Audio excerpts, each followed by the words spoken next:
আমি দিনে রাতে সবসময়তেই পড়তাম, আর যখন প্রয়োজন যখন থাকতো তখন হয়তো রাত জাগতে হতো মাঝে মধ্যে, খুব রেয়ার ওটা।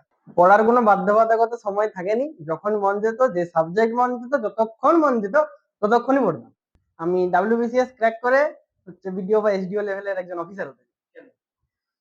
ওটাতে হচ্ছে অনেক বেশি সম্মান, আর ওটা হচ্ছে একটু মানে ভিন্ন দিকের জিনিস হচ্ছে আর কি, একটু অন্য টাইপের। কারণ এখনকার দিনে যেসব টাইপ যেগুলো দেখতে পাচ্ছি সেগুলো সব ওই ডাক্তার, ইঞ্জিনিয়ার ওইসবের দিকে যাচ্ছে। না, ওইসব হওয়ার ইচ্ছে নেই আমার। ফোন তো পড়াশোনার জন্য ব্যবহার করতাম, আর সবসময় কি আর পড়াশোনা, কখনো কখনো রিফ্রেশমেন্টের জন্য একটু ইউটিউবে হাসির ভিডিও দেখতাম। খুবই ভালো লাগছে, খুবই আনন্দিত লাগছে। ছেলে কতক্ষণ পড়াশোনা করতে পারছিল? ও নিজের মতো যখন যেমন ওর প্রয়োজন হতো পড়াশোনা করতো, আমরা কোনোদিন ওকে বলিনি এই সময় পড়াশোনা করতে হবে বা এইসব কিছু কোনোদিনই বলিনি।